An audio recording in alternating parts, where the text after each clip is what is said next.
I have not done one of these builds on video in quite a while, so I thought I'd do one here. This is kind of this is a perfect set of parts. It's a brand new case, and finally got some better lighting here, so I think I might actually be able to make a decent quality video here.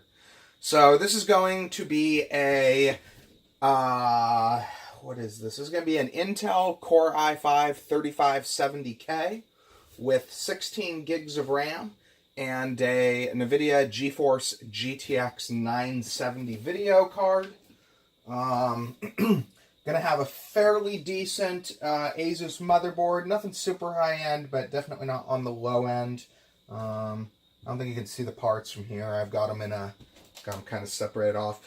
It's going to be a triple drive setup, so it's going to be it's going to have 160 gig, 160? 160? Yes, 160 gig SSD, 500 gig hard drive for games, and then a third 1 terabyte for just general storage, movies, files, music, whatever. Couple of reasons I'm doing that now. One, I have tons of drives. I have a good source of drives now, so I can do it. The other reason is I'm finding that, and I'm doing it even with systems that don't have SSDs, I'm finding that a lot of the games seem to perform a lot better when on a secondary drive, even if both of the drives are SSDs. And then it also, it does make my my game videos run a little bit smoother, not running them off the same drive as the recording. So if I have one drive with the OS, one drive with the software I'm running, and then a third drive where I'm recording the video to, it does definitely seem to have a positive impact on that. So that's the reason as well. This is a Corsair, what they call this thing, Speco 3, Speco 4, something like that. It's a mid-level tempered glass side-paneled case. Looks decent. It's not the latest and greatest thing, but it's a decent case. I bought a couple of them, I don't know, 6 months ago. Never got around to using them just because I kind of overpaid for the cases, so I was kind of avoiding using them because I try to pay back the cost of the parts at the time that I use the part, but I got to use them for something, and this seemed like a solid build to do it with, so figured what the heck. Okay. So let's see if I can get a... I don't know how well... Let's see here. Is that better? Okay, yeah, that should show that should give a better view of what we're actually building. It's not perfect, but I'll flip it up from time to time so you can see exactly what I'm working with. So usually the very first thing I do is put in the motherboard back plate.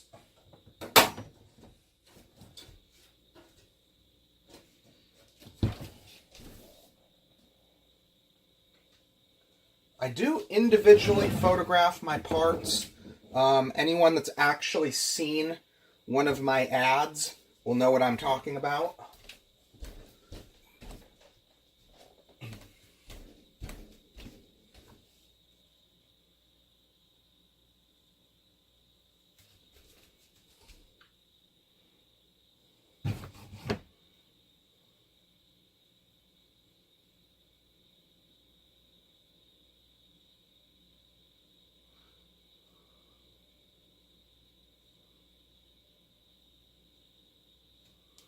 Anyone can show PC parts picker links and photos, but I find people like to actually see what the parts look like now.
There will be accompanying videos.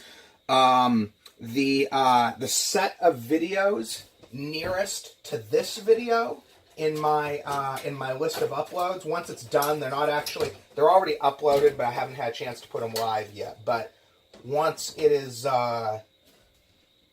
once this is done, the videos that are closest to this video will be the videos that correspond to this specific machine, as far as the game testing is concerned.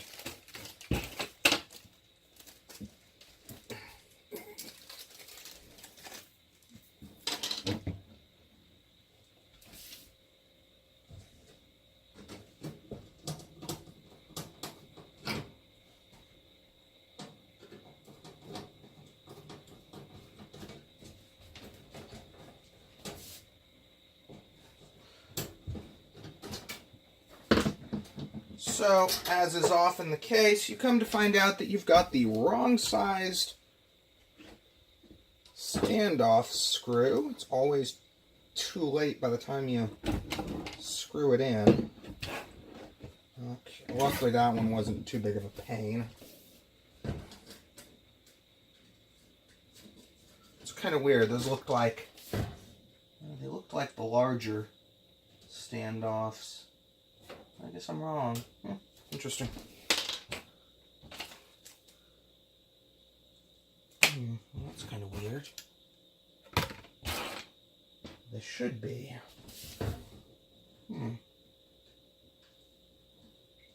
I guess they were. That was weird. The screw didn't fit right for some reason.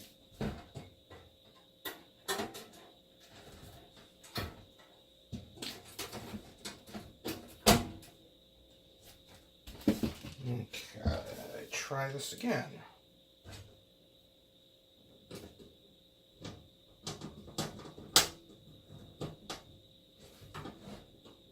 What is really odd is screws and standoffs aren't entirely happy with each other.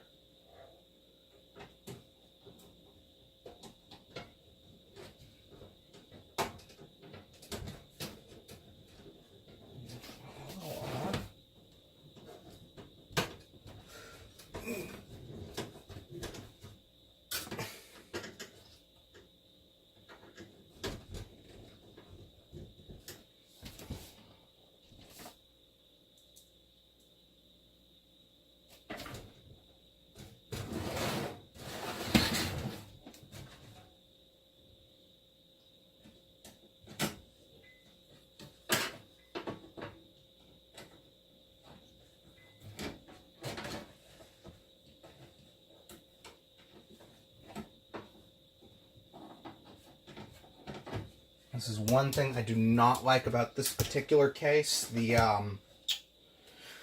the way the top of the case is, it's not very far from the motherboard, so it's kind of hard to screw the board in. It's not usually this big of a problem, but in this one it's definitely being kind of a pain. It's not a huge thing, but it definitely adds a little bit of annoyance to the whole thing.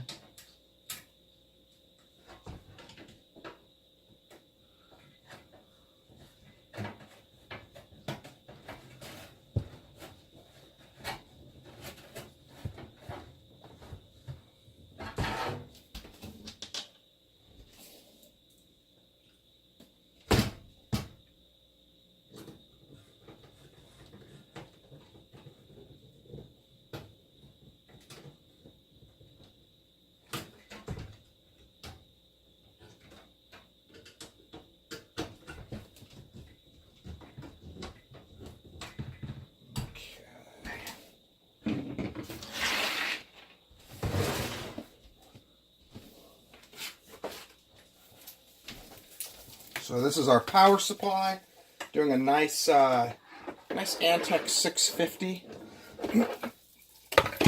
I stopped cheaping out on the power supplies when I realized I could get name brand high wattage power supplies on eBay for literally like $25 shipped.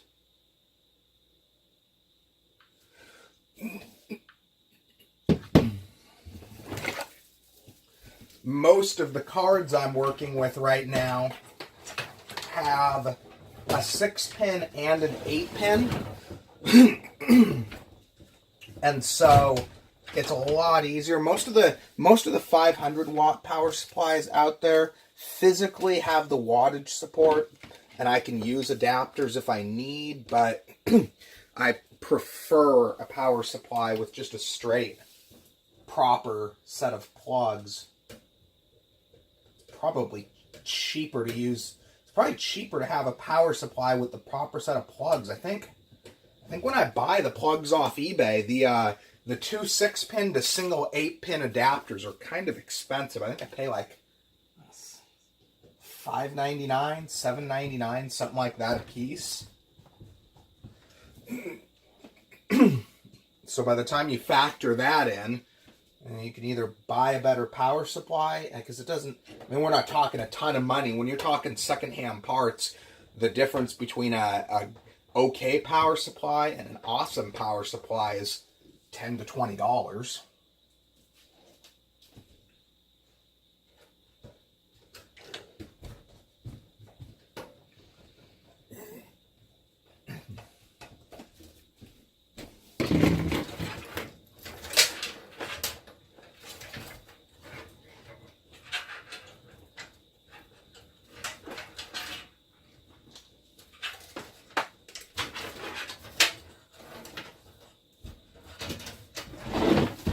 For anyone that's watching and wondering on this, I usually comment on this so I don't get accused of being an idiot or something. I typically don't build wearing an anti-static wrist strap. Some of these builds, they're pretty involved as far as how much I have to manipulate stuff. Trying to wear one of those things would be a pain in the butt. But I'm on a floor that I don't really have to worry about generating static, and I've never yet had a situation where a system came up bad or a part tested bad where I could even remotely consider it as possibly a static issue, so I don't really worry a lot about it. The system, once I'm done, I check the heck out of it. I mean, I guess I can't absolutely eliminate the possibility of some sort of damage, but within reason, the level of testing I do on these systems, it's pretty extensive.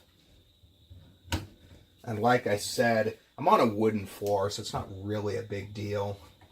And if you discharge yourself properly every so often, you can be a paranoid person about it. Most people tell me I'm paranoid over the fact that I insist on parts always being bagged.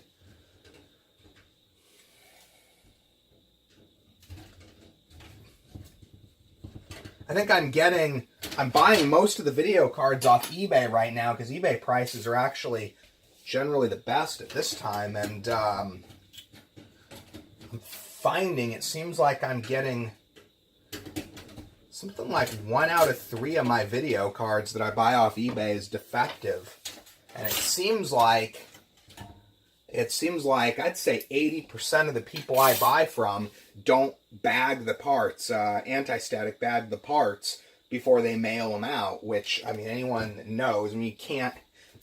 I got one the other day where somebody had tossed the card in a bubble wrap mailer without even so much as an anti-static, and sure enough, the card was defective. I messaged the guy and I was like, dude, you can't mail a card like this.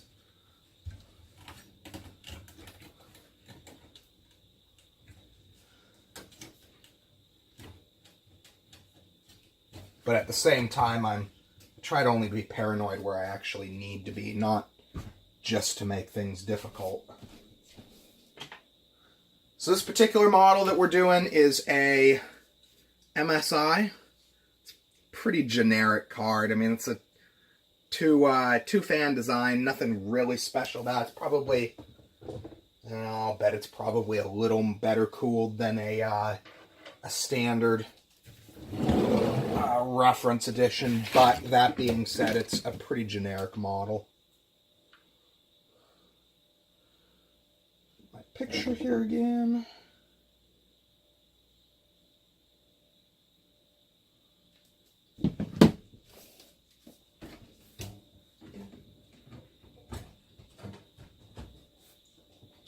And this one actually apparently is a 2.6 pin. I guess GTX970s are commonly 2.6 pins. I think it's probably 50-50 at this point. Half the systems I'm working with are 770s, 780s, and half of them are 970s. All three of those cards perform pretty close to the same performance bracket. Try to put the 970s on the slightly more expensive ones, but realistically, the actual performance difference between a 970 and a 780 is one of those hotly contested things. You have people in both camps on that one.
I did already pre-clean this. As you can see, the cooler is... there we go. There it is. Oh, I wonder if...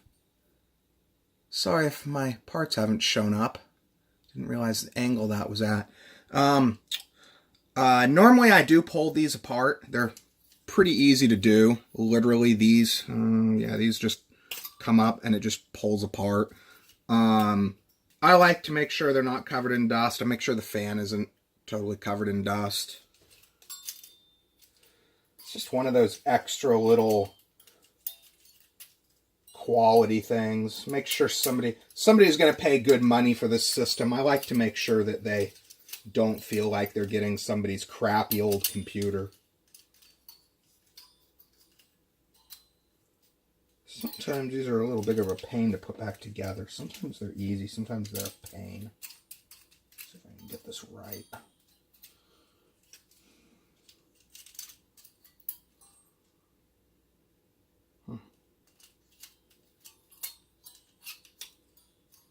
There we go. That's interesting. Okay. It only has tabs on one side. So, tried and true. We have our Arctic Silver 5. There we go. Whatever. There we go. Let's see if there's enough here. Yeah, there's always somebody out there that's going to tell you there's some numerical thermal compound, but I found Arctic Silver works pretty much as good as anything.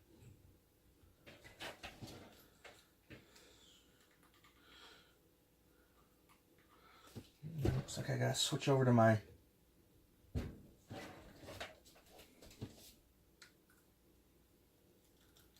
new thing of thermal grease. Just enough there. Okay.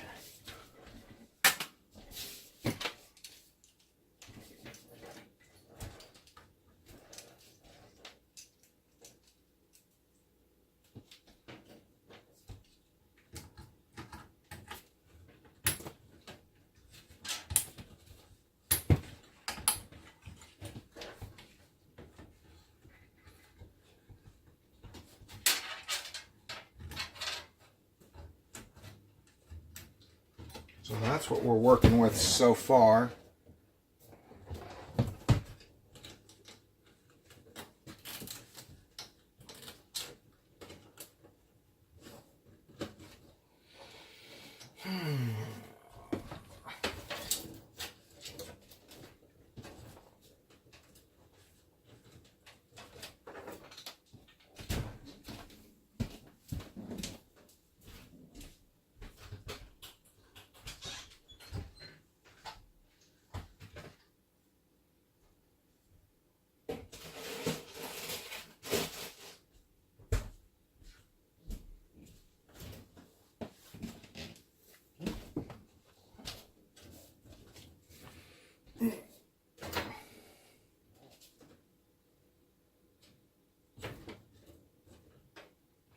Unfortunately, this particular case does not have quite the capability I would like in my perfect world as far as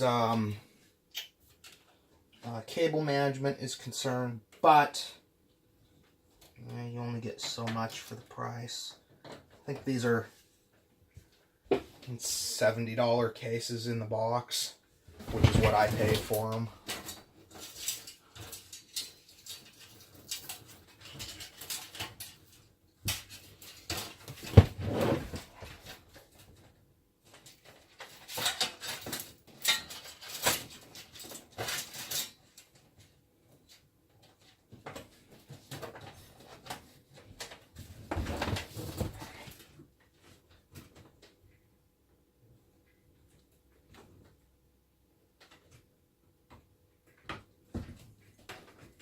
This will look good when I'm done. It's just not going to look... Some of the bigger cases have just ridiculous cable management around the back.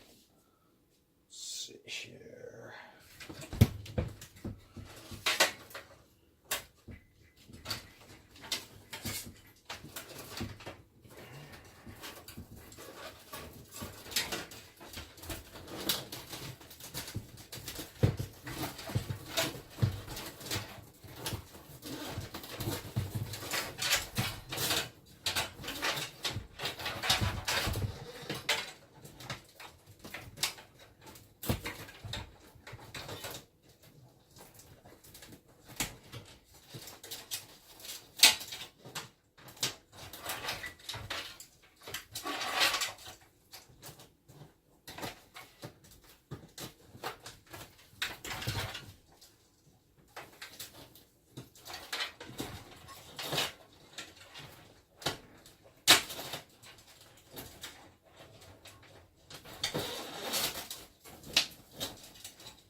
Usually I'll tuck these kind of behind the board with this case.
zip tie these here just to kind of keep them from wandering all over the damn place.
So we'll put everything else out of the way for now. Let's see if I can get that closed.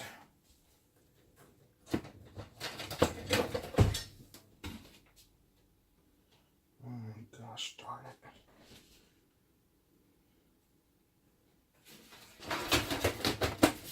Actually, that one, that's a lot easier than normal. Usually they're not that cooperative. That's kind of interesting. That cow power. So, fairly clean build coming along. If I can get it a little closer. Like I said, fairly clean build.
That's visible enough.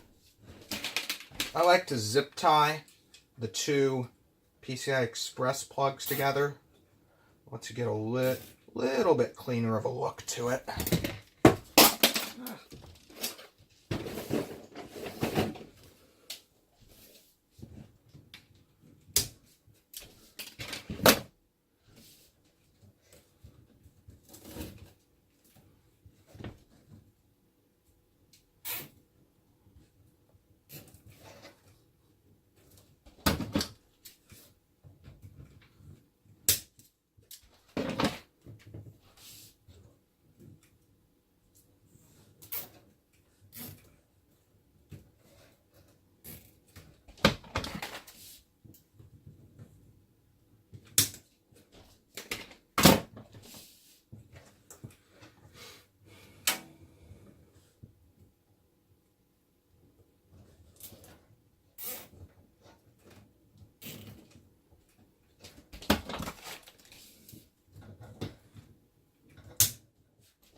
Okay, so that's solid.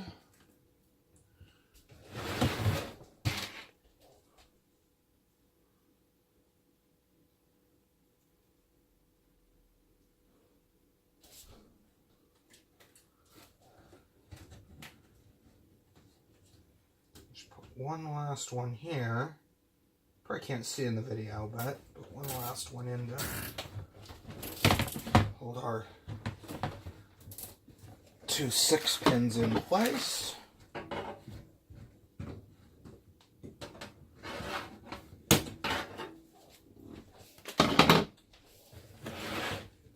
Okay. So then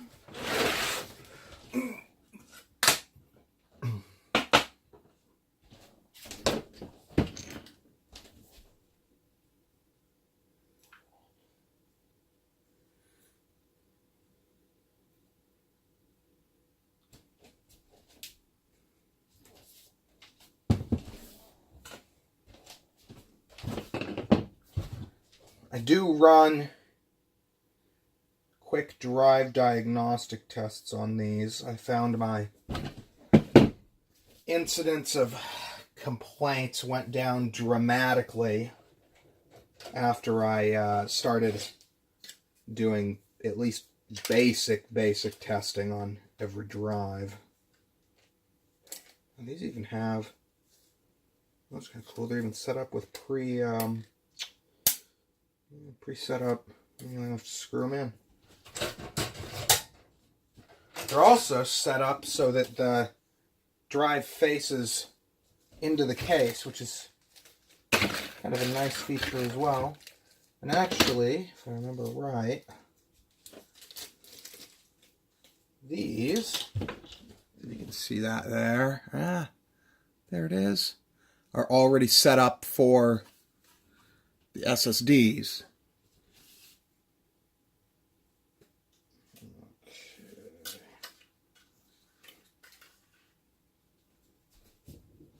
Which is cool because I have always hated those stupid little 2.5 to 3.5 adapters. I've always found them to be tacky and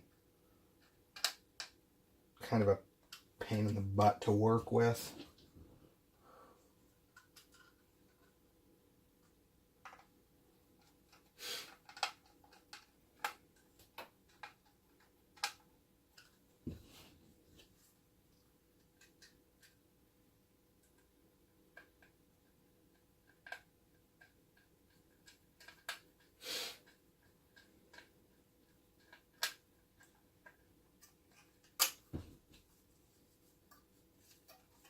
These parts are all pre-tested.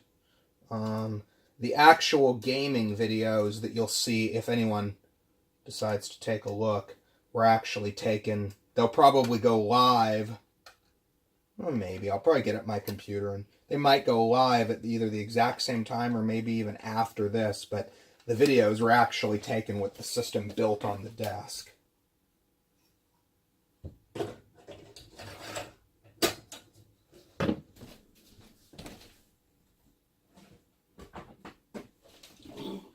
My strongest preference is to build the system on the desk, fully test it, and then just to make sure before I assemble it, and then once it's assembled, I retest it again just to make sure I didn't screw anything up setting it up.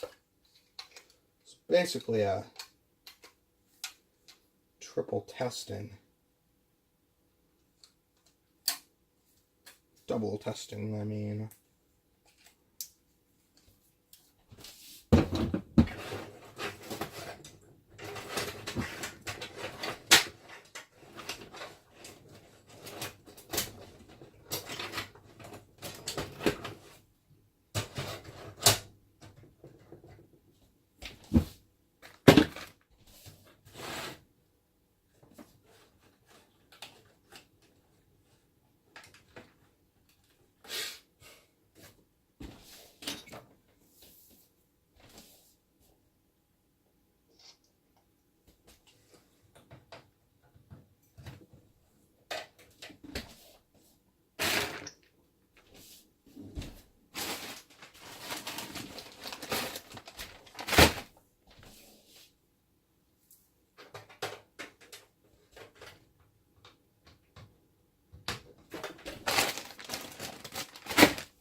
now that I have the drives to do it, it's nice to do this triple drive setup because it's sufficient for most buyers. Somebody might want to add a larger storage drive later, but that being said, for the most part, most people are going to be happy with a 500, a 1 terabyte, and a 160.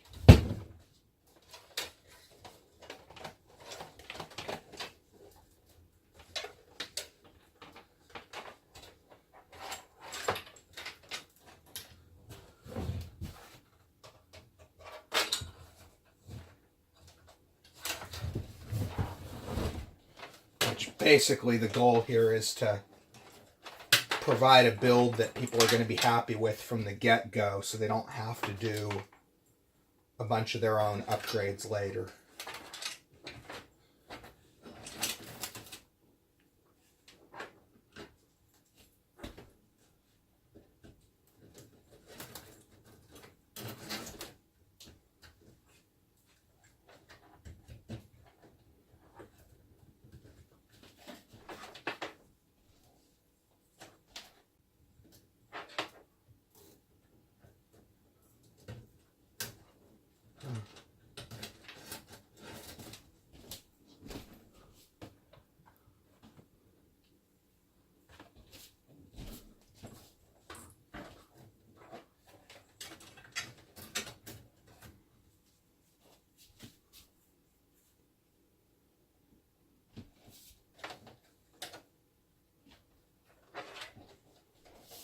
Wow.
Are.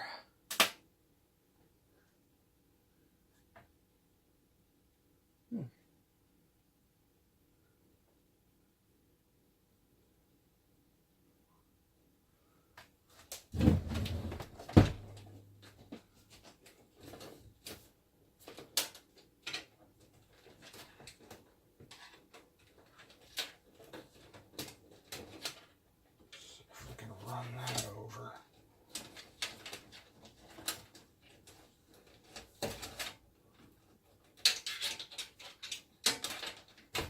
Okay, so I think we are solid here.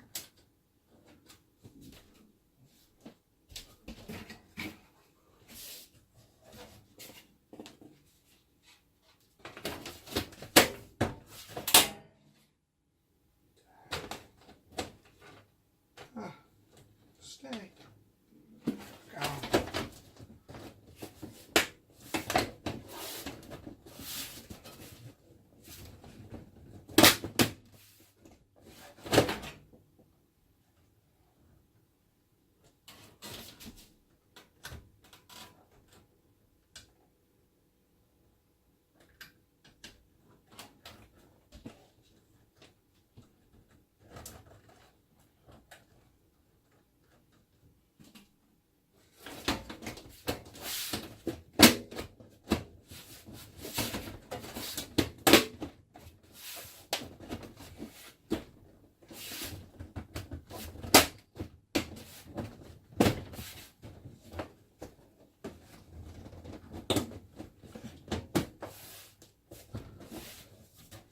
this is the one annoying part.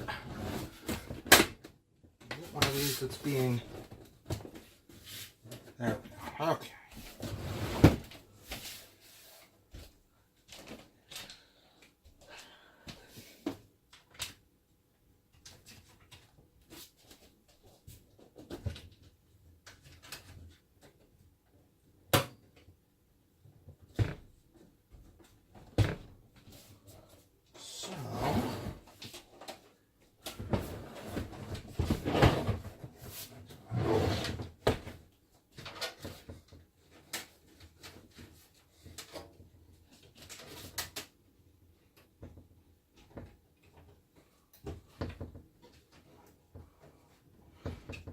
So, we're good to go. So that, let's see if I have a, let's see here. Does that do it? That should do it. Let's see if you can see that in the video. Nice, nice solid mid-level build.